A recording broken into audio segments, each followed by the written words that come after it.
The freezing mountain fog of West Virginia in the winter of 1959 hung over the rusted, shuttered gates of the Blackwood coal mine like a funeral shroud. In the snow-covered company square, a ruthless corporate liquidator stood on a wooden crate, flanked by armed thugs, shouting that the town was bankrupt and ordering starving miners' families out of their homes. Cold, hollow-eyed mothers clutched their crying infants in the biting wind. Then, the gravel crunched beneath the heavy, rhythmic tread of an absolute giant. Standing 6'4" in a sheepskin jacket and a dusty Stetson, John Wayne didn't draw a prop gun. He stepped through the crowd, his broad shoulders easily parting the line of corporate guards, and slammed a thick, leather-bound Hollywood checkbook onto the liquidator's podium. "Mister," the Duke drawled, his gravelly voice echoing off the frozen mountains like thunder.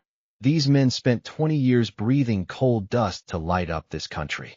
If your corporate ink says they starve, my ink says different.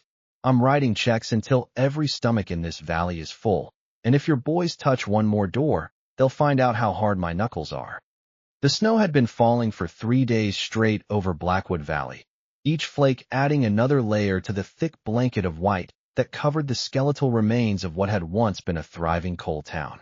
The great iron wheel at the mine's entrance, the same wheel that had turned faithfully for 32 years, hauling up ton after ton of black gold from the earth's belly, stood frozen and silent. No smoke rose from the towering brick chimney. The company siren, which had called men to their shifts every morning at 5 a.m. since 1927, had been disconnected 2 weeks prior. In the town square, where miners' children had once played kick the can and where Saturday night dances had brought the whole valley together, a different kind of gathering was taking place this bitter January morning. Gideon, the ledger, Sterling stood atop a wooden produce crate that someone had dragged from the abandoned company store. He cut an absurd figure against the apocalyptic backdrop of the dying town, a thin man in his early 40s, wearing a 3-piece suit from Brooks Brothers that probably cost more than most of these miners made in 6 months. Gold-rimmed spectacles perched on his narrow nose, and his leather briefcase, monogrammed with his initials in brass, sat at his feet like a trained dog. Behind him stood 4 men who were decidedly not from the mountains. They were city muscle, hired thugs brought down from Pittsburgh, each one wearing a heavy wool coat that did little to disguise the billy clubs hanging from their belts. The biggest of them, a man with a flattened nose and knuckles scarred from years of dirty work, stood with his meaty arms crossed, surveying the crowd with the dead eyes of a man who'd seen, and caused, too much suffering to be bothered by conscience anymore. By order of the Eastern Consolidated Mining Corporation, Sterling announced, his thin voice cutting through the wind like a blade of ice. And in accordance with the bankruptcy proceedings filed in federal court, this facility is hereby permanently closed. All assets, including company housing, are to be liquidated to satisfy creditor obligations. He paused, adjusting his spectacles with one gloved finger, then continued with the casual cruelty of a man reading a grocery list. All residents currently occupying company housing have 72 hours to vacate the premises. Failure to comply will result in forcible eviction. Pension obligations have been dissolved as per Chapter 11 provisions.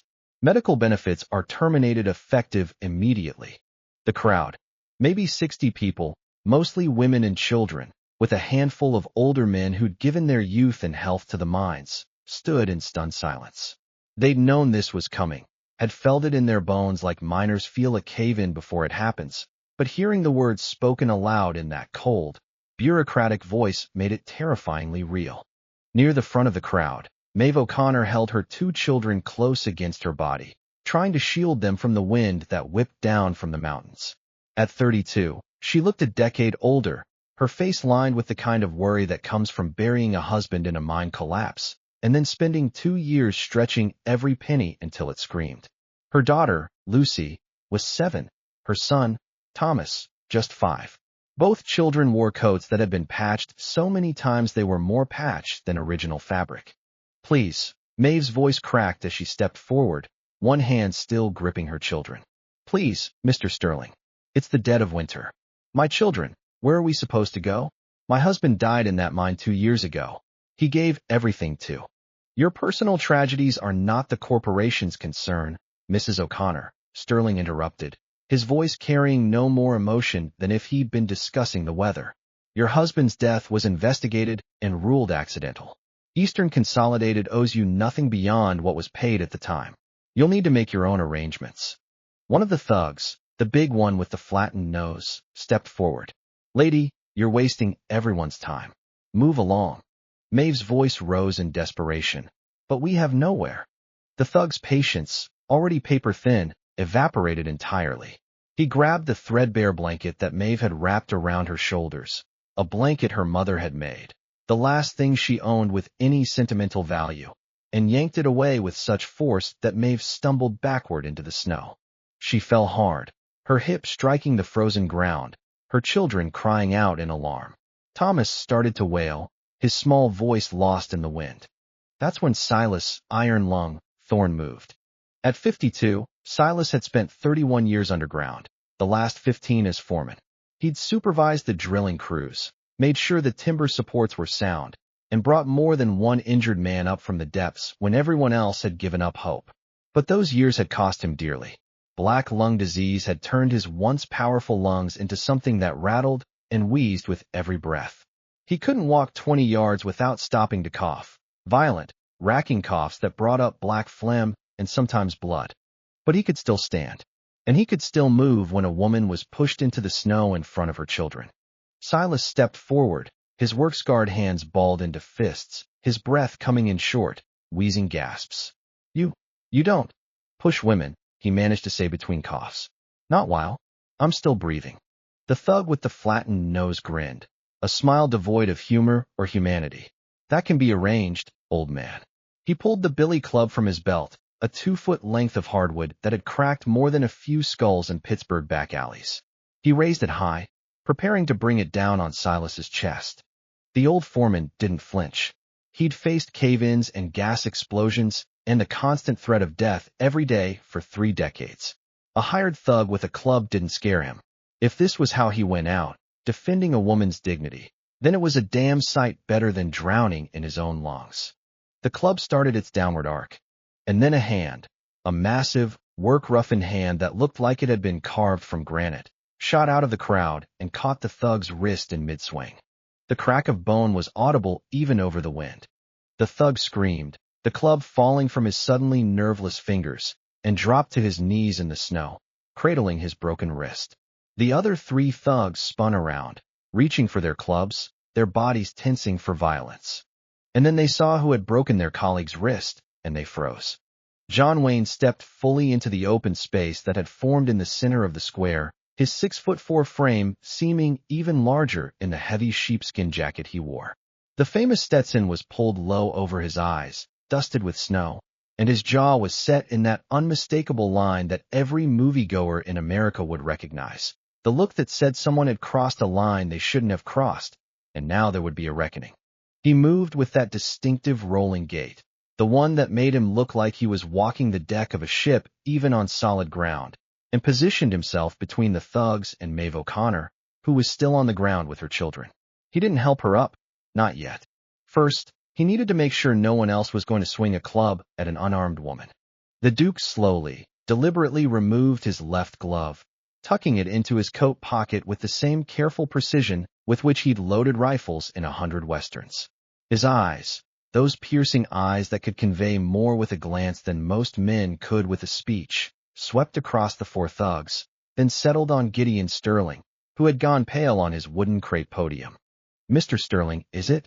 Wayne's voice was quiet, but it carried across the square like distant thunder, that famous gravelly drawl making every word sound like a judgment. I'm going to give you about 10 seconds to explain to me why your boys here think it's acceptable to push a lady into the snow and threaten an old man with a club. Sterling's mouth opened and closed twice before any sound came out. Mr. Wayne, that is, you must understand, this is a legal corporate liquidation. We have every right to. That wasn't an explanation. That was a coward's excuse. Wayne took 2 steps closer to the crate, and Sterling actually flinched backward, nearly losing his balance.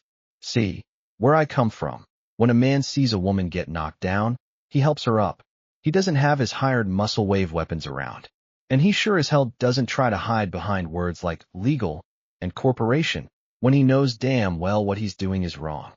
One of the still-standing thugs, trying to salvage some measure of authority, stepped forward. "Look, Wayne, we all seen your pictures, but this ain't Hollywood. This is business. The company's got court orders and—" Wayne's head swiveled to face the thug, and the man's voice died in his throat. The Duke didn't raise his voice, didn't make any threatening moves. He just looked at the man with an expression of such absolute contempt, such complete dismissal of the thug's worth as a human being, that the hired muscle actually took a step backward without meaning to. "Son," Wayne said softly, "I've played soldiers, sheriffs, and cowboys my whole career. But I've also known the real thing. Men who actually fought in wars, who actually kept the peace in hard towns, who actually built this country with their bare hands. And let me tell you something.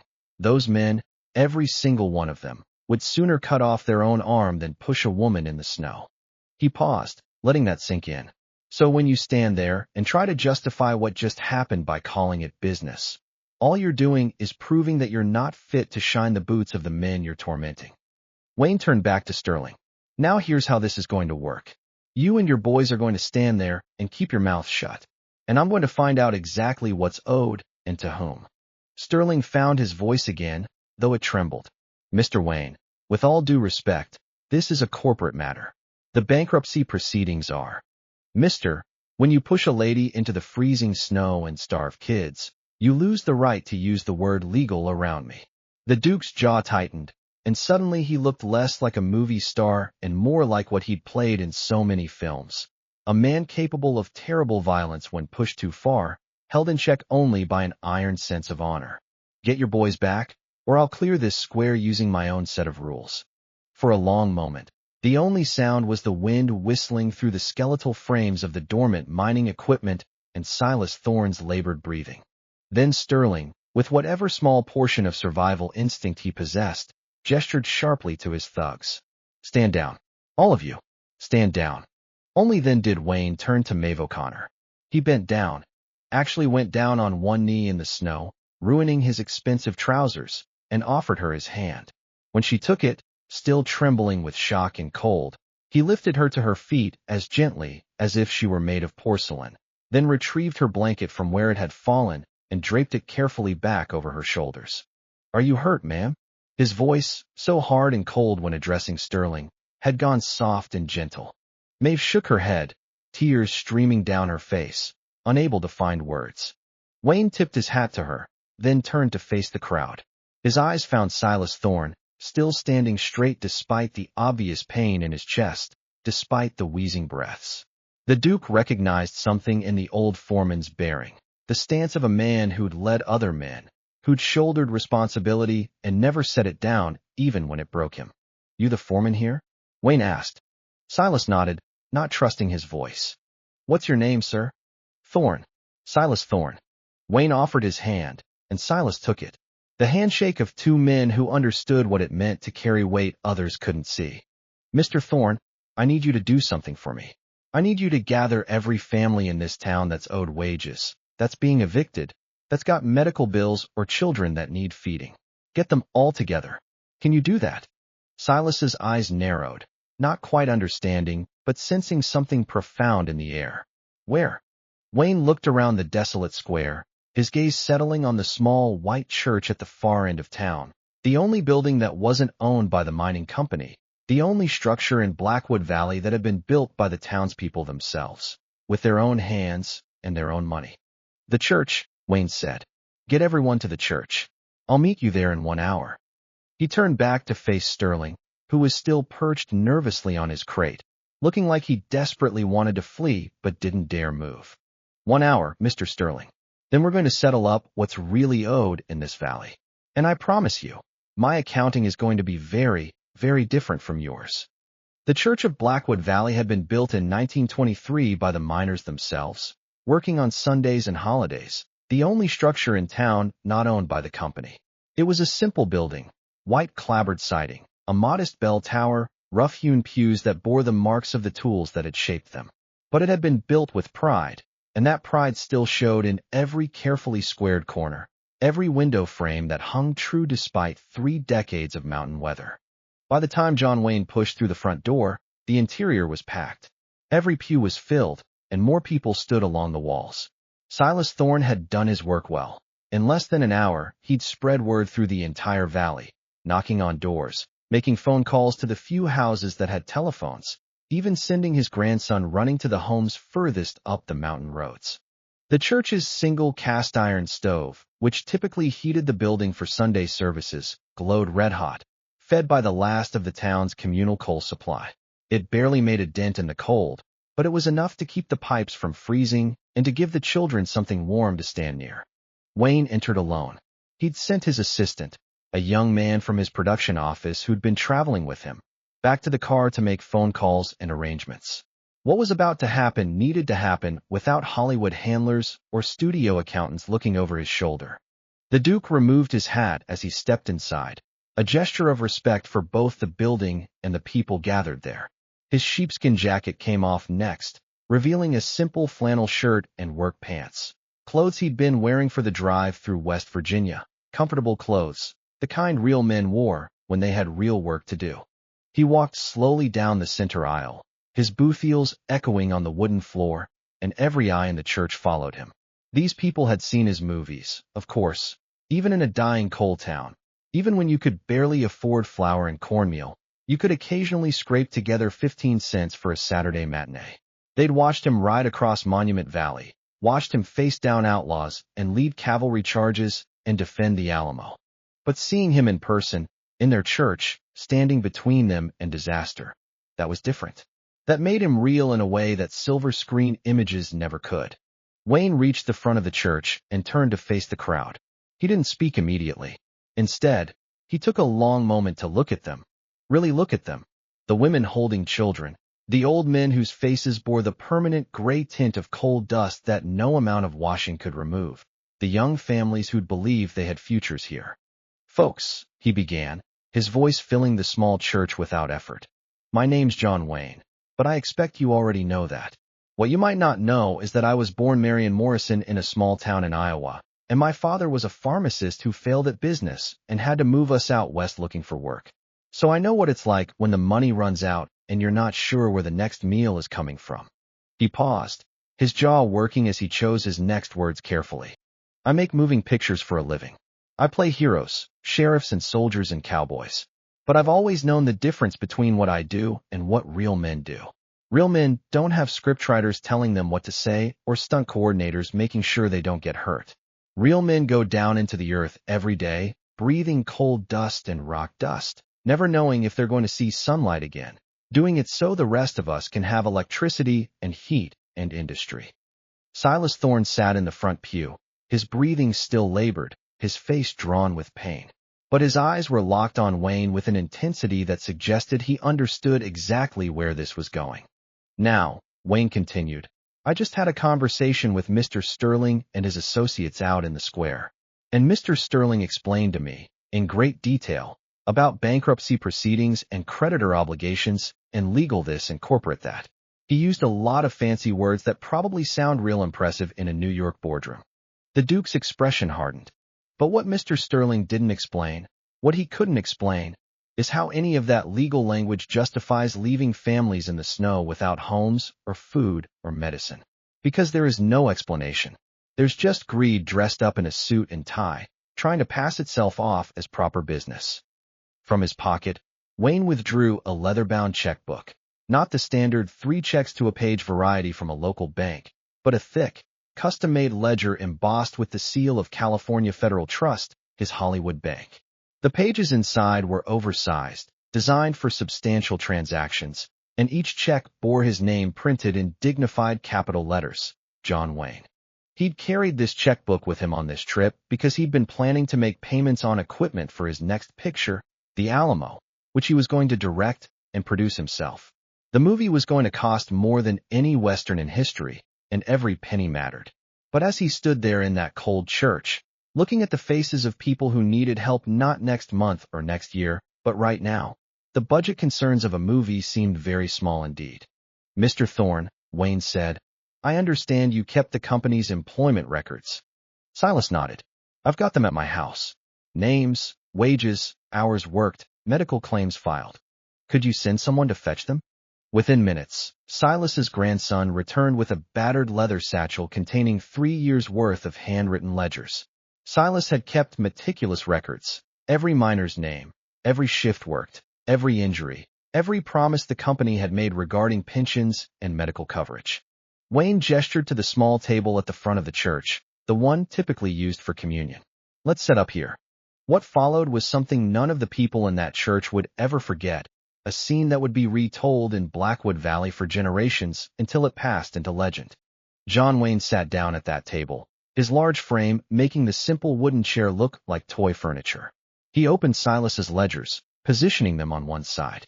Then he opened his checkbook, laid it flat, and withdrew a fountain pen from his shirt pocket. A beautiful instrument with a gold nib, the kind of pen meant for signing important contracts and closing big deals. "Mr. Thorne," Wayne said, "why don't you start with the first name in that book?"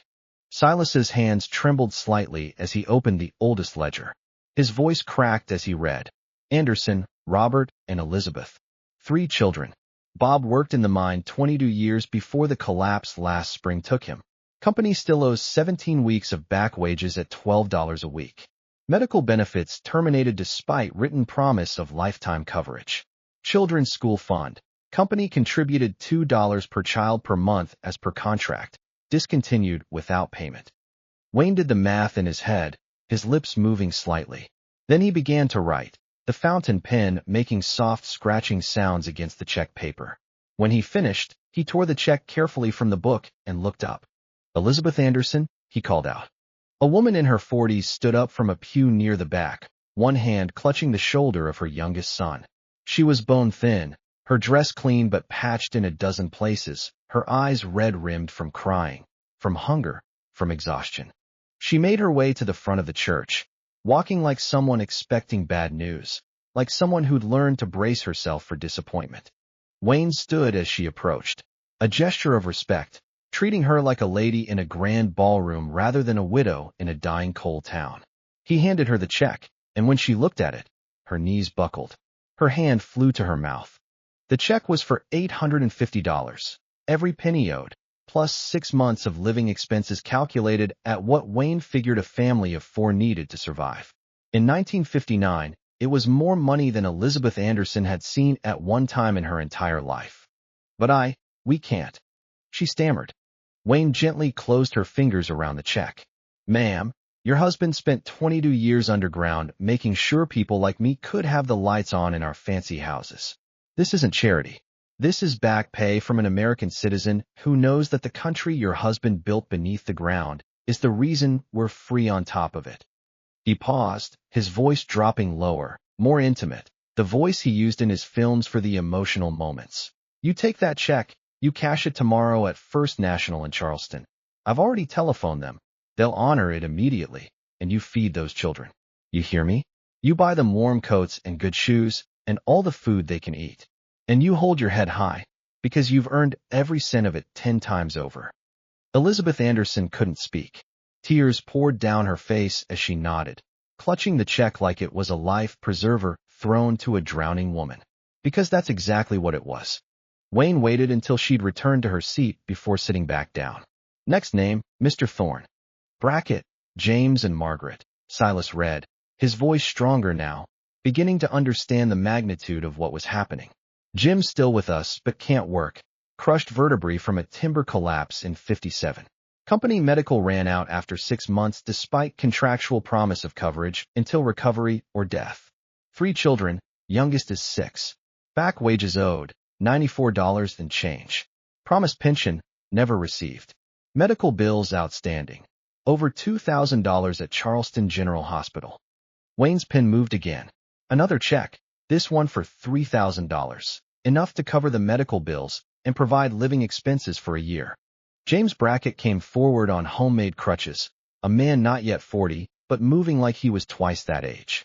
His back had been broken when a roof support gave way, and he'd spent 18 months learning to walk again with limited success. The pain was written in every line of his face. When Wayne handed him the check, Brackett stared at it for a long moment. Then he looked up at the Duke, his eyes glistening. "Why?" he asked simply. "Why would you do this?" Wayne stood again, and this time he offered his hand to Brackett. As they shook, he said, "Because a movie is just lights and shadows on a bedsheet, Jim. This right here? This is blood, meat, and promises. If I can't protect a neighbor in a blizzard, then I got no business pretending to be a hero on a piece of plastic." For the next 4 hours, John Wayne sat at that table and wrote checks. The scene took on an almost sacred quality, like a communion or a baptism. Each name called, each person coming forward, each check handed over with the same careful respect. O'Connor, Maeve. Widowed 2 years. 2 children, ages 7 and 5.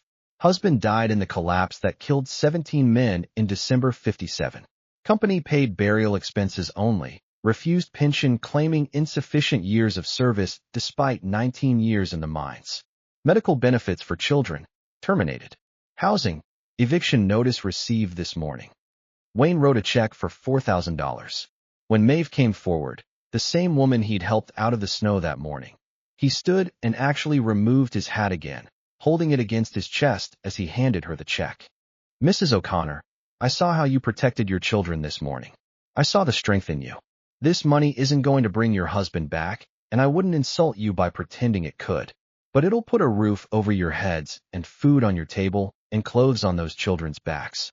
And it'll do it with the dignity that you and your husband earned through honest labor." He leaned closer, his voice dropping so only she could hear. "My mother raised me mostly on her own after my father failed in business. I know what you're facing. I know how hard it is. But I also know that women like you and my mother, women who keep their families together when everything's falling apart, are the backbone of this country. You take care of those little ones, ma'am. And you remember that their father was a hero, whether or not his name ever made it into any newspapers." The checks kept coming. Name after name, family after family. The amounts varied based on what was owed and what Wayne calculated they'd need to survive, but none were small. $500 here, 1,000 there, 3,000 for families with serious medical needs or more children to feed. Wayne's assistant, who'd been watching from the doorway with growing alarm, finally worked up the courage to approach. "Duke," he whispered urgently, leaning down close to Wayne's ear. "Duke, you've written almost $40,000 in checks. If you keep this up, we won't have enough liquid capital to cover the equipment rentals for Alamo. We'll have to delay production, maybe cancel." Wayne didn't look up from the ledger. He just kept writing, his pen moving in steady, determined strokes. "Jimmy," he said quietly, "how many people fought at the Alamo?" "What? The Alamo? How many defenders were there?" About 180, I think." 200, give or take," Wayne corrected. "And every single one of them died. They died defending something they believed in, died for people they'd never meet, died so Texas could be free." He finished the check he was writing and looked up at his assistant. "So let me ask you something. If 200 men can die for an idea, why can't I spend some Hollywood money to keep 142 families from freezing and starving?" "But the movie," Wayne said, his voice hardening, "is me pretending to be brave. This right here is the real thing. These people aren't actors. They can't yell cut and go back to their trailers. This is their lives, Jimmy. And if I have to choose between making a picture about heroes and actually being one, even just for one day, I know which one matters more." He turned back to the table, dismissing his assistant without another word. "Next name, Mr. Thorne." By the time they reached the end of the third ledger, it was past midnight. The children had long since fallen asleep on the pews, curled up under coats and blankets. But every adult remained awake, watching in silent awe as John Wayne systematically dismantled the corporate cruelty that had been visited upon them, one check at a time. The final name in the book was Thorne, Silas. The old foreman shook his head. "Duke, you don't have to." "How much are you owed, Silas?" "That's not important." "How much?" Silas sighed, a rattling sound from his damaged lungs.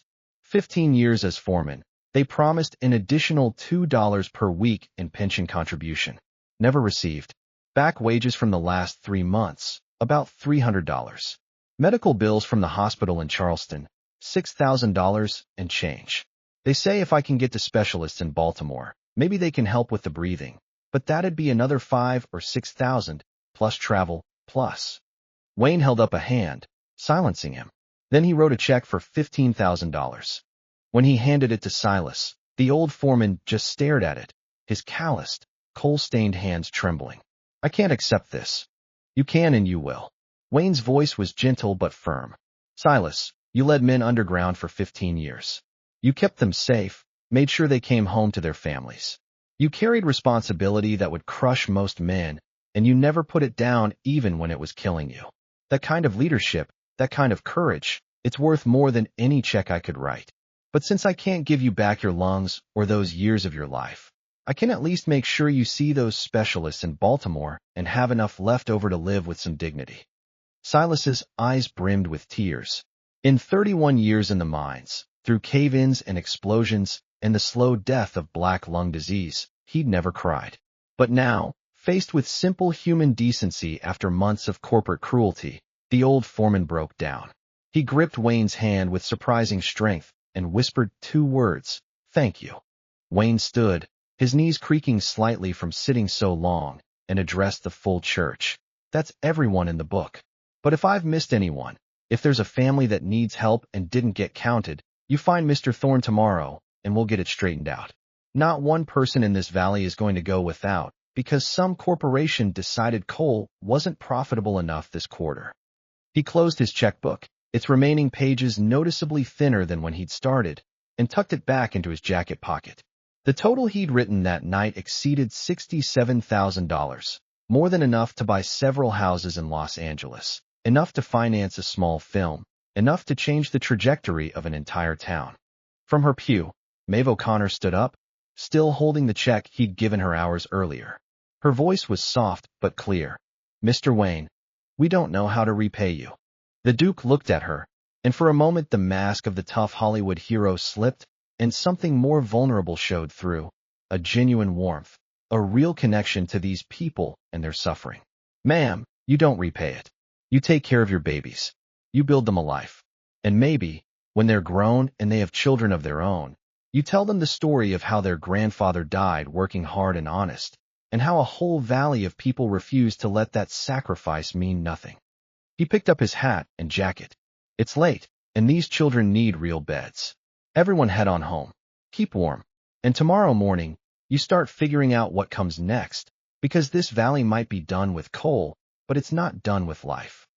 As people filed out of the church, many of them stopped to shake Wayne's hand or simply touch his arm, as if confirming he was real, that what had just happened actually happened. The Duke accepted every handshake, acknowledged every whispered thank you, and never once showed impatience or irritation at how long it took for 142 families to express their gratitude. When the church finally emptied, only Silas Thorne remained, sitting in a front pew and staring at the check in his hands like it was a religious artifact. Wayne sat down next to him, the wooden pew creaking under his weight. For a long moment, neither man spoke. Finally, Silas asked the question that had been building in his mind all night. "Why do you really do this, Duke? And don't tell me about back pay or coal dust or any of that. I want to know the real reason." Wayne was quiet for a moment, gathering his thoughts. When he spoke, his voice was reflective, almost distant. "My father failed, Silas. He was a good man, smart, worked hard, but the business didn't work out, and we lost everything. We moved around a lot when I was young, always one step ahead of creditors, always worried about where the next meal was coming from. And I watched what it did to him, how it broke something inside him to not be able to provide for his family." He turned to look at the old foreman. "I got lucky. I grew tall, got into pictures, became a star.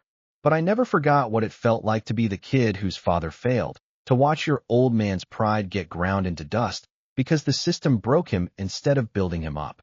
And I swore that if I ever had the means, if I ever had the chance, I'd do something about it when I saw it happening to someone else." "But you barely know us," Silas protested. "We're just—" "You're not just anything," Wayne interrupted, his voice taking on an edge of steel. "You're the real thing, Silas. You're what I pretend to be in the movies. You're the men who actually built this country, who did the hard work and dangerous work and dirty work so folks like me could stand in front of cameras and play make-believe. And when I saw that corporate vulture preparing to throw you and your families to the wolves, I knew I couldn't just drive on by and pretend I didn't see it. Because if I did that, then all those characters I've played, all those sheriffs and soldiers and cowboys who stood up for what was right, would be nothing but lies." He stood, putting his hat back on. Besides, I've got more money than I'll ever need. What good is it sitting in a bank if it's not helping people who actually need help? Silas stood as well, though it clearly cost him in pain and effort. He extended his hand one more time. You're a good man, Duke. A real good man. Wayne gripped his hand firmly. I'm just a man, Silas. No better or worse than most. But maybe that's the point. That ordinary man, when they've got the means and the moment presents itself, can choose to do something good. Can choose to stand up instead of walking by. He walked toward the door, then paused and looked back. Get yourself to Baltimore, Silas. See those specialists. And if they tell you there's nothing they can do, you tell them to try anyway. Tell them John Wayne said they'd better figure out how to help you, or he'll come back there and raise hell until they do. Despite the pain in his chest, despite the decades of cold dust that would never fully leave his lungs, Silas Thorne laughed. A real, genuine laugh that echoed through the empty church. Dawn came slowly to Blackwood Valley, the weak winter sun struggling to penetrate the heavy clouds that still hung over the mountains. But for the first time in weeks, smoke rose from the chimneys of the company houses, smoke from fires fed by coal that had been purchased with John Wayne's money, heating homes where children could eat breakfast without their breath fogging in front of their faces. Wayne hadn't slept. After leaving the church, he'd returned to the small hotel in the next town over where he'd been staying, but instead of going to bed, he'd sat up making phone calls. By the time the sun rose, he'd arranged for 3 fully loaded supply trucks to make the journey from Charleston. Trucks filled with flour, salt pork, cornmeal, canned goods, blankets, and medical supplies. He'd contacted lawyers in Charleston and explained the situation, setting up a legal defense fund in case Eastern Consolidated tried to challenge the checks or enforce their eviction orders. And he'd called friends in Washington, senators and congressmen who owed him favors from war bond tours and campaign appearances, to bring attention to the bankruptcy proceedings and the way miners were being treated. But there was one piece of business left unfinished. At 8 a.m., John Wayne walked back into Blackwood Valley's town square, where a very nervous Gideon Sterling was waiting beside a company sedan packed with luggage, clearly preparing to flee back to New York before the situation got worse. The Duke wasn't alone this time. Sheriff Boyd "Dusty" Miller walked beside him, a man in his late 60s who'd been wearing a badge in these mountains for 40 years. Miller was a complicated figure in the town's drama. He sympathized with the miners, had grown up with many of them, had even worked underground himself as a young man. But he was also bound by law, and Eastern Consolidated's bankruptcy proceedings and eviction orders had been filed properly and approved by federal courts. He'd spent the last few weeks caught between his conscience and his oath, enforcing orders that made him sick to his stomach. But things had changed overnight.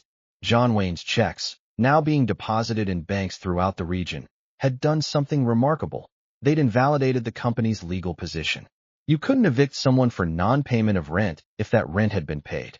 You couldn't seize assets to satisfy creditor claims if there were no creditor claims, because the back wages that Eastern Consolidated had listed as corporate debts had been satisfied by a third party. Sterling saw them coming and actually started to get into his car, but Wayne's long stride covered the distance too quickly. The Duke's hand slammed down on the car roof, and the bang echoed across the square like a gunshot. Leaving so soon, Mr. Sterling? Wayne's voice was pleasant, almost friendly, which somehow made it more menacing than if he'd been shouting. I was hoping we could have a conversation about your company's bookkeeping practices. Sterling straightened, trying to recover some dignity. Mr. Wayne, what you did last night was generous. Misguided, perhaps, but generous. However, it doesn't change the fundamental legal reality. Eastern Consolidated's bankruptcy is proceeding through federal court, and— Sheriff Miller, Wayne interrupted, not taking his eyes off Sterling. Could you explain to Mr. Sterling here what his legal situation looks like this morning? Miller stepped forward, pulling a document from inside his coat. Mr. Sterling, this is a warrant for your arrest, issued about 20 minutes ago by Judge Harrison in Charleston. You're being charged with fraud, embezzlement, and conspiracy to commit theft. Sterling's face went white. That's absurd. On what grounds? On the grounds, Miller said, his voice hardening, that Mr. Wayne's lawyers spent the night going through the company records you left at the mine office. Turns out there was no bankruptcy. Eastern Consolidated is very much solvent. In fact, it's quite profitable. What actually happened is that you and several other executives decided the Blackwood mine was too expensive to operate, so you concocted a fake bankruptcy, used it to seize the pension funds and workers' wages, and planned to sell off the mine equipment and property for personal profit. Wayne crossed his arms, his expression now showing the anger he'd been holding back. You were going to steal from these people, Sterling. Not just their wages. You were going to take everything they'd worked for, everything they'd been promised, and line your own pockets with it. And you were going to throw them out of their homes in the middle of winter as a bonus. Sterling stammered, his careful corporate composure collapsing like an undermined mine shaft. You can't prove. The corporation has rights. There are legal complexities. The corporation has rights, Wayne agreed, his voice low and dangerous. But you don't. Because you're not a corporation, Sterling. You're just a thief in a nice suit. And where I come from, we've got traditional ways of dealing with thieves. For a moment, Sterling actually looked terrified, as if he thought John Wayne, this 6'4" mountain of a man famous for barroom brawls on screen, was going to hit him right there in the town square. But Wayne didn't hit him, because that would have been giving Sterling too much respect, treating him like an equal worthy of a fair fight. Instead, Wayne turned to Sheriff Miller and said, "Take him in, Sheriff. Make sure he has a very thorough conversation with the district attorney about where all those pension funds actually are." As Miller put Sterling in handcuffs, the same handcuffs that had been used to arrest drunk miners and petty thieves for decades, which seemed particularly appropriate, Wayne added one more thing. "And Mr. Sterling, those 4 gentlemen you brought with you yesterday, the ones who like to push women and threaten old men, they're being picked up by the state police as we speak. Seems assaulting people is still illegal, even when you're wearing a suit."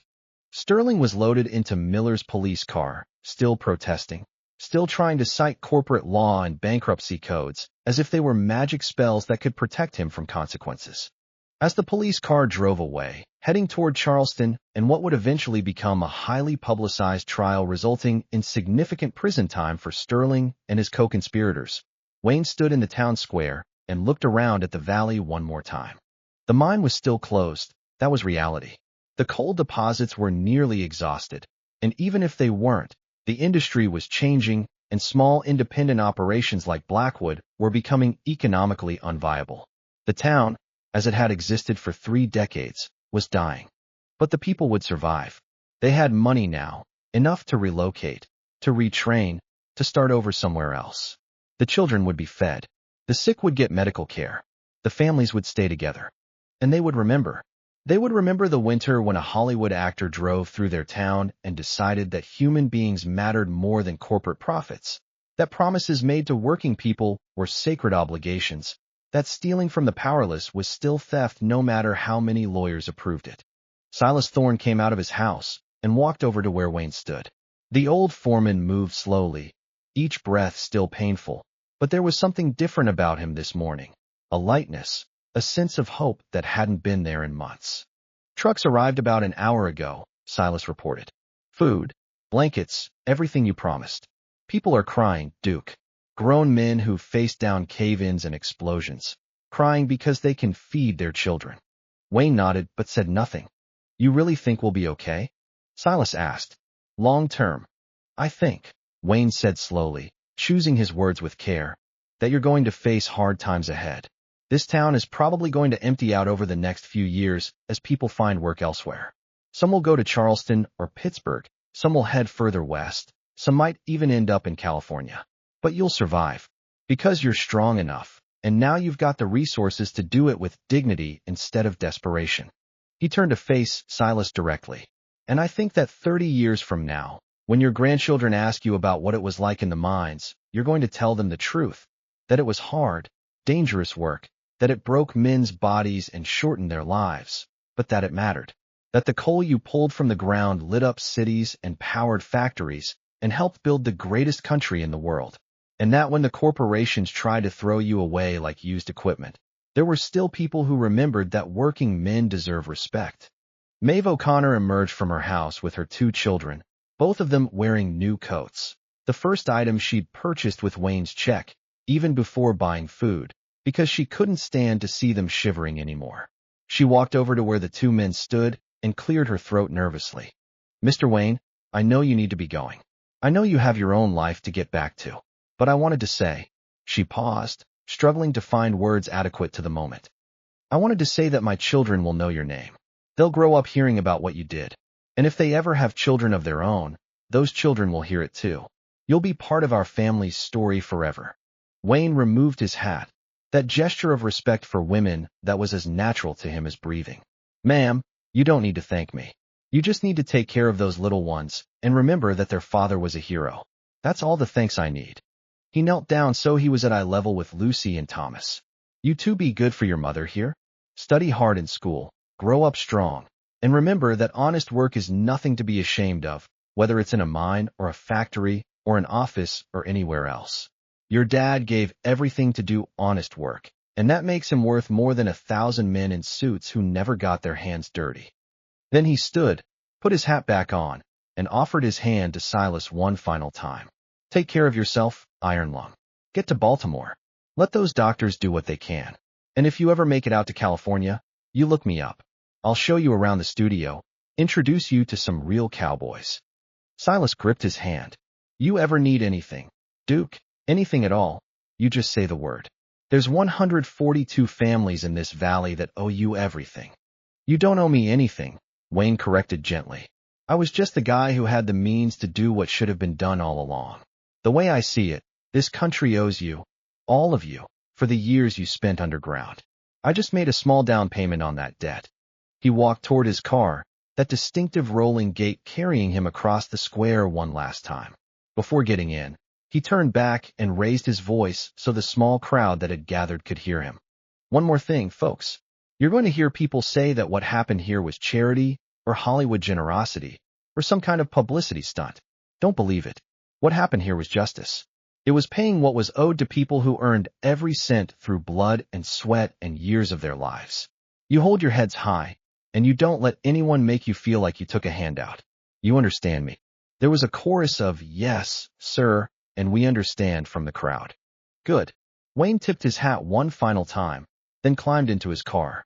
His assistant started the engine, and the big sedan began to pull away, heading toward the narrow mountain road that would take them out of Blackwood Valley. As they crested the ridge and the town disappeared behind them, Wayne's assistant, who'd been silent all morning, finally spoke. You know the studio is going to be furious about the money.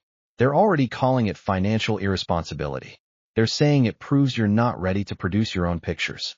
Wayne stared out the window at the frozen landscape rolling past. Let them say what they want. I'll make my movie, and it'll make back everything I spent here and more. But even if it doesn't, even if the Alamo bankrupts me, I'll still be able to look at myself in the mirror. And that's worth more than any amount of Hollywood money. He shifted in his seat, his mind already moving forward to the next challenge, the next mountain to climb. But part of him remained in that valley, in that cold church, watching the faces of ordinary people who'd been saved from a disaster not of their making. Besides, he added, almost to himself, in 100 years, nobody's going to remember which movies I made or how much money they grossed. But maybe, just maybe, someone will remember that John Wayne once drove through West Virginia and decided to do the right thing when it mattered. He was wrong about that, of course. 100 years later, people would remember both, the movies and the man, the roles he played and the principles he lived by. But in that moment, driving away from Blackwood Valley as the winter sun finally broke through the clouds, John Wayne wasn't thinking about legacy or history. He was just thinking about 142 families who would go to bed that night with full stomachs and warm houses and hope for the future. And that was enough.